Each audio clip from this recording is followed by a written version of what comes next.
Baik, selamat siang. Assalamualaikum warahmatullahi wabarakatuh. Berjumpa lagi dengan saya, yakni Andi Pribadi, untuk membahas masalah kalimat efektif dan kesalahan kalimat. Jadi teman-teman, kemarin sudah kita singgung masalah RPS, dan ini adalah pertemuan kedua untuk masalah kalimat efektif. Jadi teman-teman, yang perlu diingat adalah kelaziman dan kesepakatan dalam penggunaan kalimat sebenarnya itu yang ditekankan di sini, dan juga nanti ada beberapa yang harus kalian sesuaikan dengan keadaan seperti itu. Jadi bagaimana seharusnya penulisan agar efektif dan lebih enak untuk didengar seperti itu.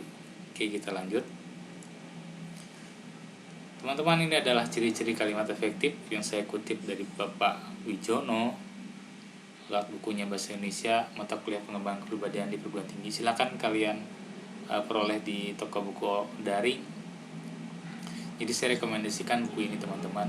Kalian boleh mungkin minjam di perpustakaan atau kakak kelas kalian, silakan seperti itu. Baik, ada 1, 2, 3, 6, lebih kurang 6. Ini adalah sebuah ciri-ciri kalimat efektif. Jadi keutuhan, kesatuan, ini sama aja sebenarnya. Kemudian sejajaran untuk kata, kefokusan pikiran, kehematan, kecermatan dan kesantunan, dan kevariasian kata. Jadi teman-teman, ada yang tumpang tindih ya, ini sebenarnya lebih pada istilah sih sebenarnya.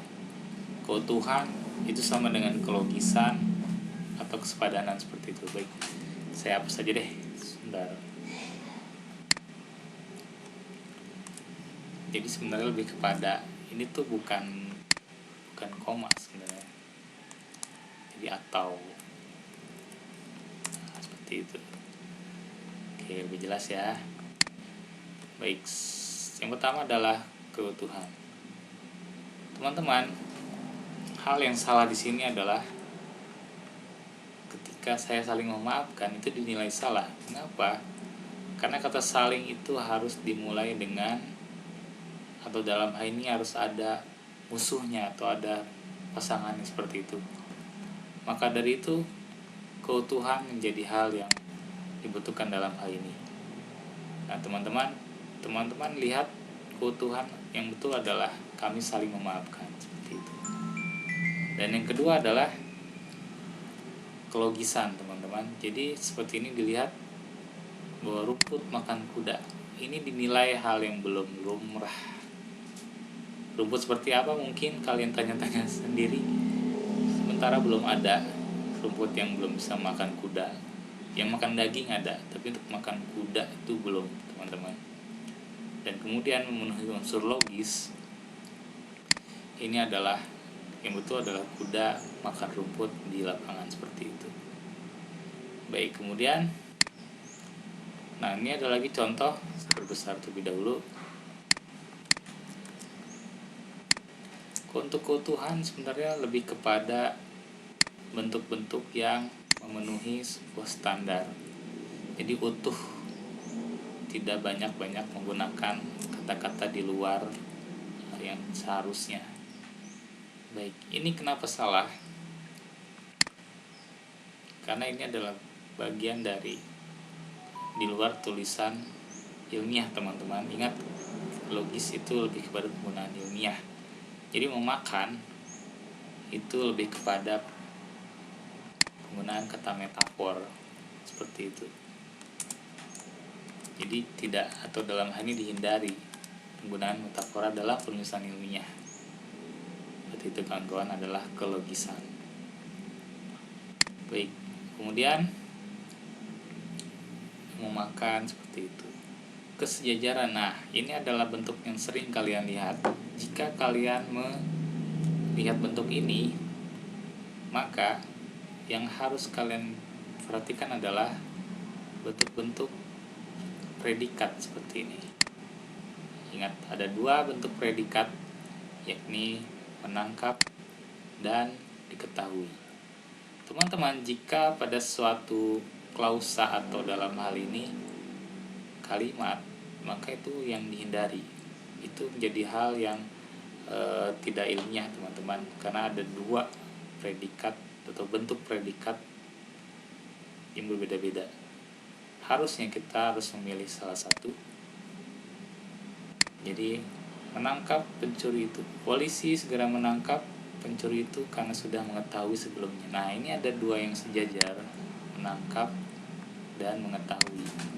Teman-teman kalau ingat bentuk dari sebuah kalimat predikat atau dalam ini kata predikat, maka ada satu bentuk kata kerja. Nih, teman-teman, di sini ada bentuk dua kata kerja.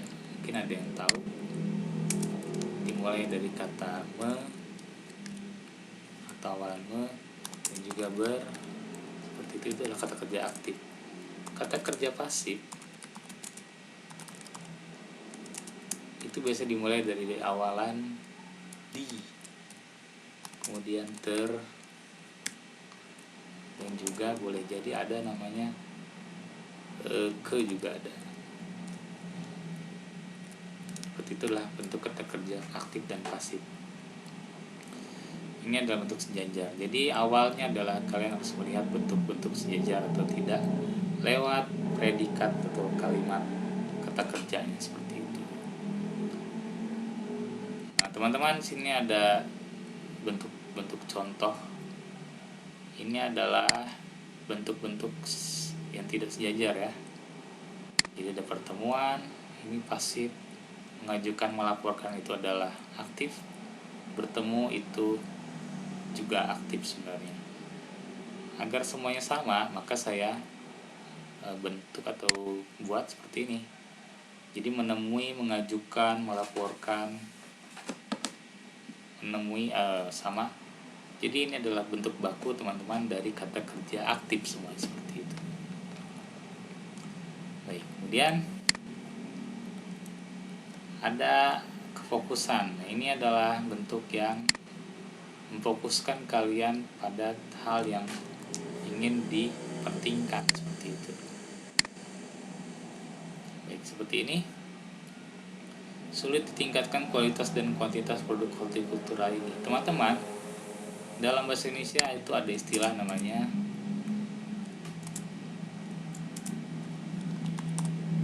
ada yang tahu? Ya, ini adalah subjek predikat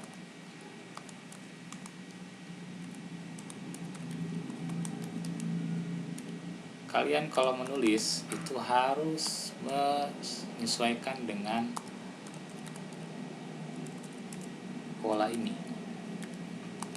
Nanti kita akan belajar pola-pola seperti ini, mudah kok. Kalian intinya adalah mendahulukan subjek terdahulu. Subjek itu mesti di kiri kalimatnya seperti itu.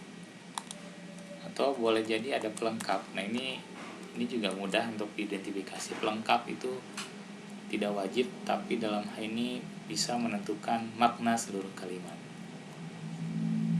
Baik teman-teman, yang betul seperti apa sih? Yang betul adalah atau efektif itu subjeknya dulu dikedepankan seperti ini. Maka dari itu produk hortikultura ini sulit ditingkatkan kualitas dan kuantitasnya. Ingat, subjek terlebih dahulu yang dikedepankan seperti ini. Jadi produk hortikultura itu adalah sebagai subjek. Baik, kemudian ada lagi kehematan teman-teman. Dalam kehematan ada hal yang harus dihindari. Baik, ini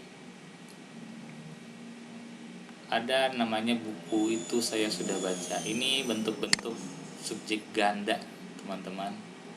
Buku itu adalah subjek dan saya juga subjek. Ini sebenarnya lebih ke arah lisan. Jadi lisan itu terbawa-bawa sampai bahasa tulis teman-teman. Jadi teman-teman harus dihindari. Dan bentuk yang baku adalah seperti ini. Sebentar. Di bawahnya.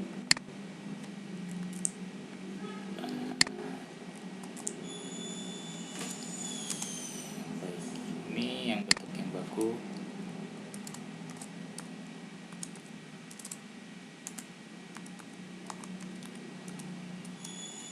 seperti itu. Ini untuk yang tidak baku ya.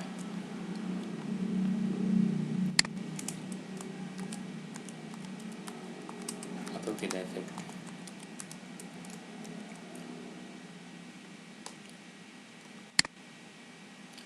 Baik, saya sudah membaca buku itu. Teman-teman, ini adalah sebuah bentuk yang berpindah menjadi subjek ganda menjadi satu subjek seperti itu.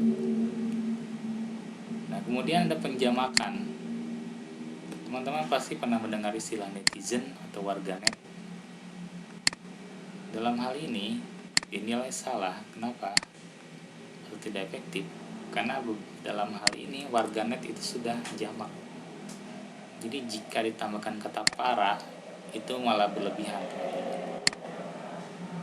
Misalkan para kumpulan mahasiswa, itu juga tidak hemat.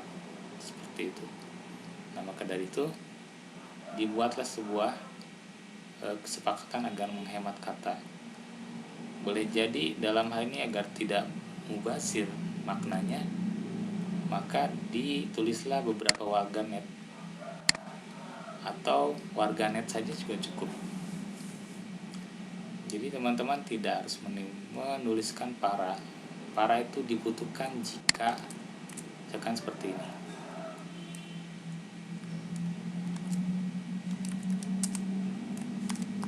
Nah, para ibu itu sudah cukup untuk mewakili bahwa banyak ibu yang misalkan turun ke jalan seperti itu.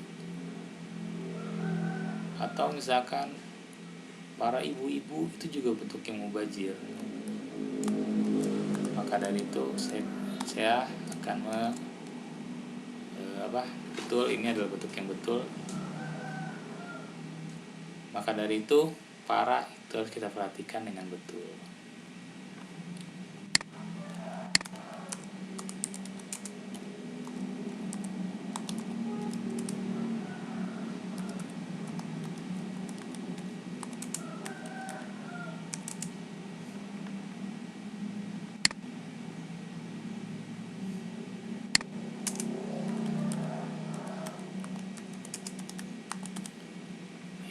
Kemudian menggunakan bentuk singkat.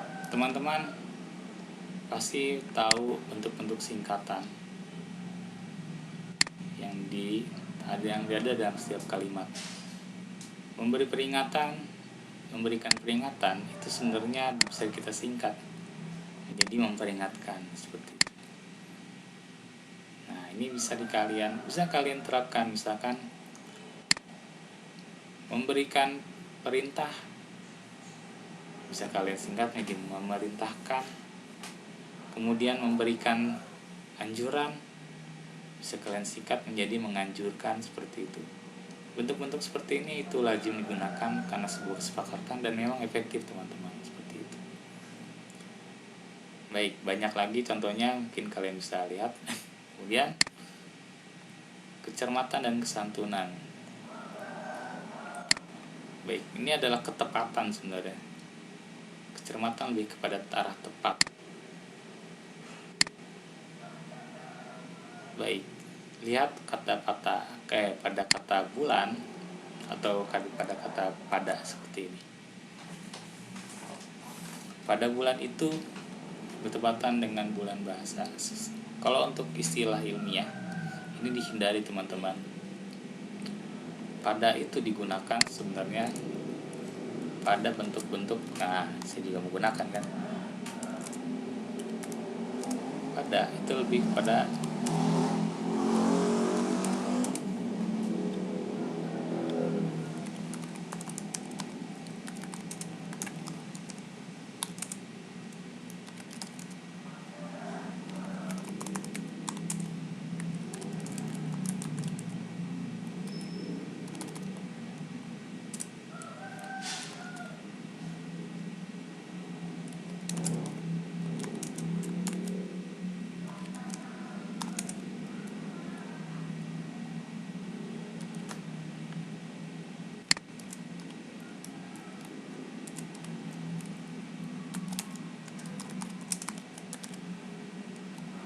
baik, ini adalah penggunaan Jadi untuk penggunaan dalam hal ini harus dilihat secara tepat dan cermat, seperti itu. Tempo waktu pada siang hari, jadi penggunaan waktu pada tanggal 17 Agustus misalkan, seperti itu. Jadi pada itu tidak tepat digunakan untuk kalimat ini. Harusnya adalah langsung saja bulan itu bertepatan dengan bulan bahasa, seperti ini. Oke, kemudian baik, ini yang sedikit lebih rumit sebenarnya, teman-teman.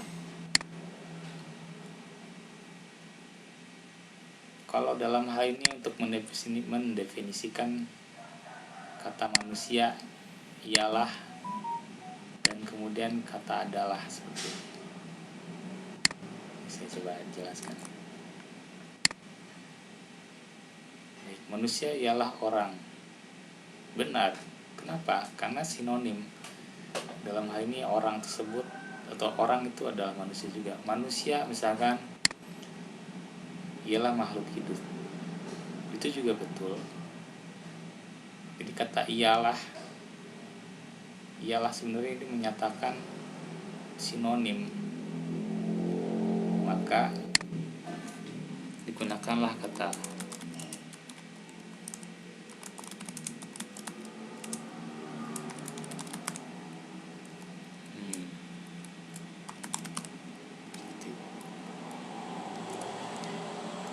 baik. Manusia dia orang, manusia ialah makhluk hidup juga bisa. Nah, jika kalian mendefinisikan formal atau dalam hal ini mendefinisikan sesuatu, maka yang betul adalah seperti di bawah. Manusia adalah makhluk sosial, seperti itu. Nah, yang selalu membentuk komunitas sosialnya. Jadi teman-teman, ini adalah sebuah pengertian dari misalkan dari kamus atau dari kesepakatan teman-teman. Jadi kalian harus perhatikan sinonim, yang mana sinonim dan yang mana definisi, seperti itu. Ini adalah definisi formal atau dalam hal ini definisi dalam menjelaskan suatu hal, seperti itu. Baik. Kemudian kesantunan. Teman-teman, kesantunan dalam hal ini lebih kepada penggunaan atau mengembangkan suasana yang baik, hubungan yang harmonis, penuh keakraban dan tidak berbelit-belit. Sebagai bangsa Timur, kita senang dengan hal-hal yang tidak, atau dalam hal ini yang bersifat harmonis, hal yang bersifat sopan, seperti itu.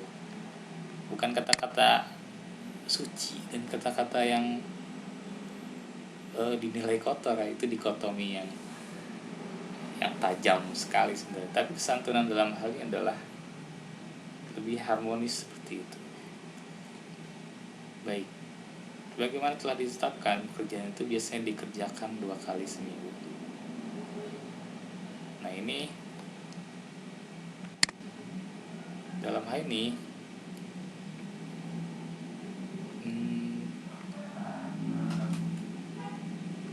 sebentar.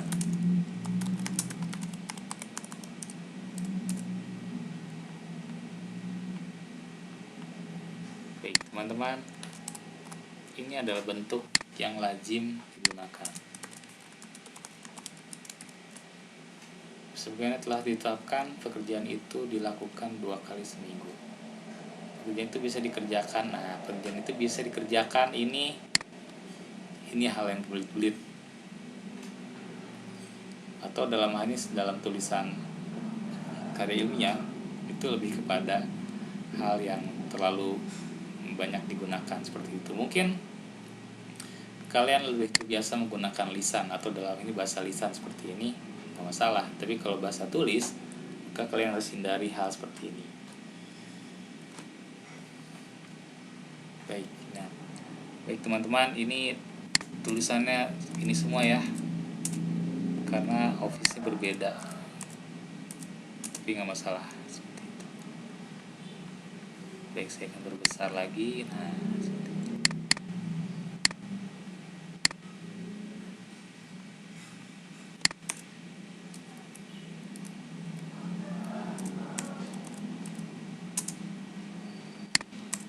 Teman-teman, jika menulis sebuah kalimat pendapat, maka kalian harus perhatikan. Jika di sini tidak dituliskan namanya, maka tuliskan saja ahli hukum atau siapapun seperti itu. Tidak harus dengan kata menuruti. Jadi kata menurut itu dinilai tidak baku seperti itu. Dan harus tugas, yakni ahli hukum saja sudah. Itu tidak harus menurut seperti itu. Atau kalau kalian mau seperti ini,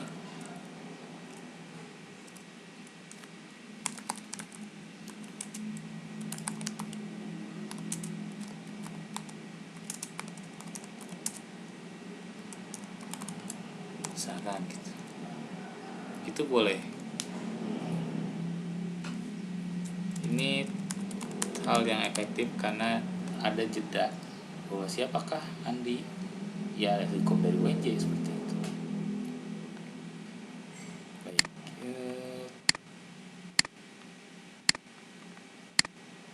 nah ini adalah kesalahan struktur, maka harus dibetulkan seperti itu. Kemudian yang ke-14 adalah, nah kalian coba lihat, ini adalah bentuk-bentuk dari kalimat yang harus dihindari. Di Jakarta memiliki pusat perdagangan terbesar di ASEAN. Salah. Kenapa salah? Karena dalam hal ini ada kalimat pasif di situ dan itu harus dihindari seperti ini. Baik, di Jakarta memiliki pusat. Di atas harusnya ada bentuk pasif, teman-teman. Karena diawali dari kata tempat seperti itu. Maka dari itu hilangkan kata di pada awal kalimat, maka menjadi Jakarta memiliki pusat perdagangan terbesar di ASEAN. Ciri-cirinya adalah ini ada kata kerja aktif harusnya. Maka dari itu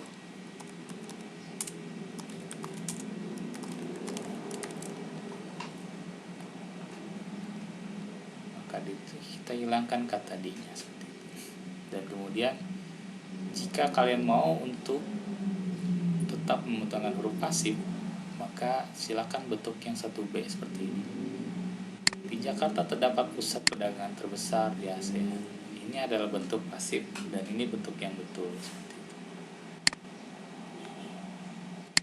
Dan kemudian kalian jika melihat bentuk seperti ini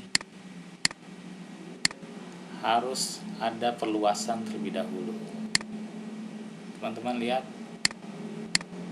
jika petani yang bekerja di sawah, ini salah. Kenapa? Karena harus ada perluasan. Petani seperti apa sih?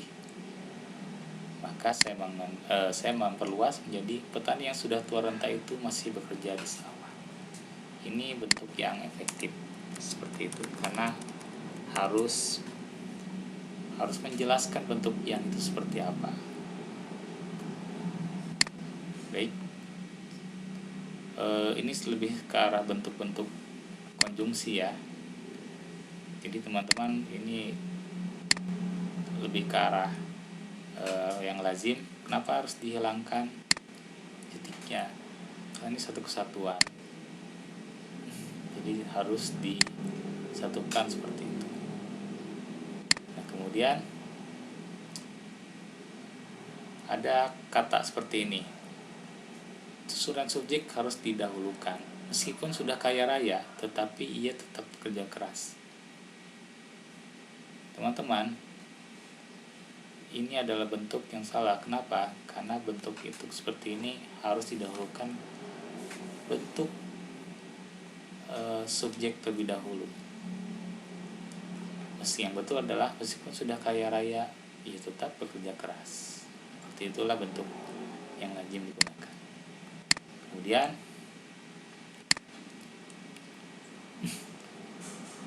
kevariasian kata. Teman-teman, kevariasian kata itu mengandung hal-hal yang segar untuk menambah kesegaran makna dan memperluas pengetahuan makna. Teman-teman, sini ada kata-kata yang mungkin kalian pernah lihat. Hal itu bisa jadi akan menjadi hal itu bisa jadi akan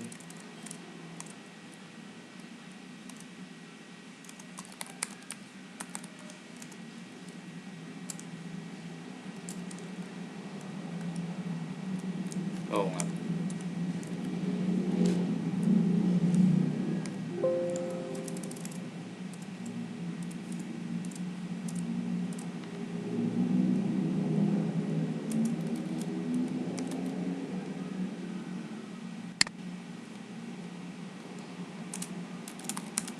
Baik.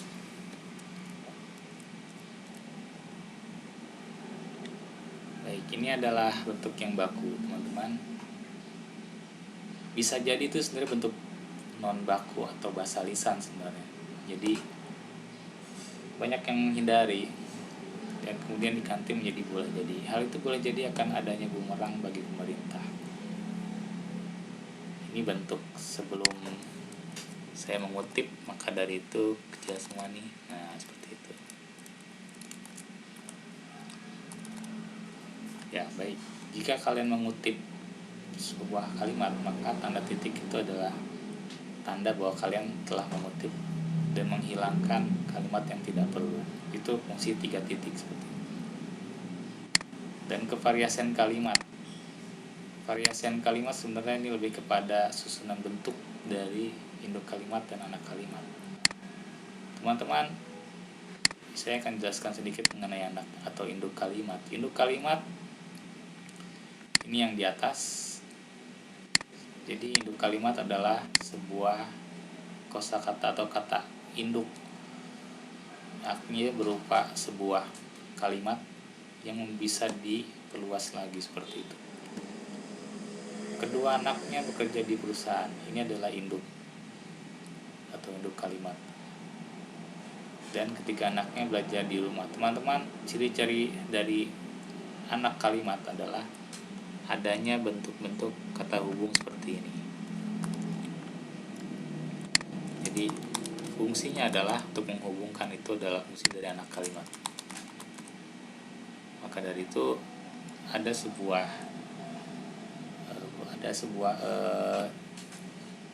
ciri khas dalam sebuah kalimat. Jika ada sebuah kata hubung dan kemudian kalimatnya di depannya, maka boleh jadi itu adalah anak kalimat. Baik, kevariasian kalimat ini lebih kepada sebuah bentuk perpindahan posisi sebenarnya. Kedua orang tuanya bekerja di perusahaan dan ketiga anaknya belajar di rumah. Ini adalah bentuk majemuk setara. Kenapa setara? Karena kedua-duanya boleh jadi itu menduduki sebuah peran yang sama. Satu adalah peran bekerja, yang satu adalah belajar, seperti itu. Jadi teman-teman, karena dalam hal ini diciptakan setara karena mempunyai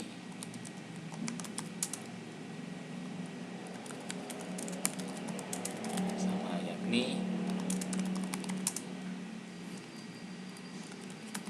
peran bekerja, seperti itu.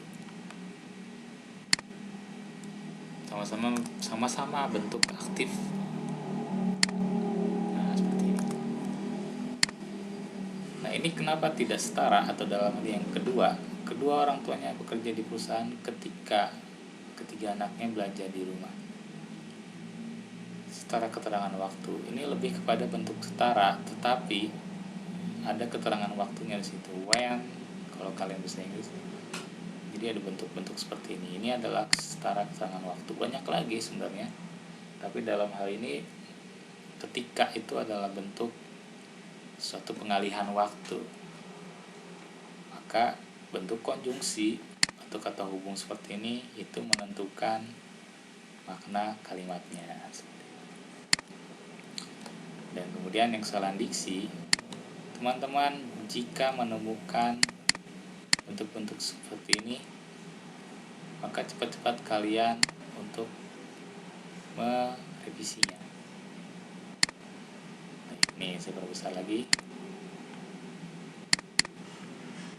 agar supaya adalah merupakan bagi untuk ini adalah bentuk-bentuk pengulangan atau sinonim.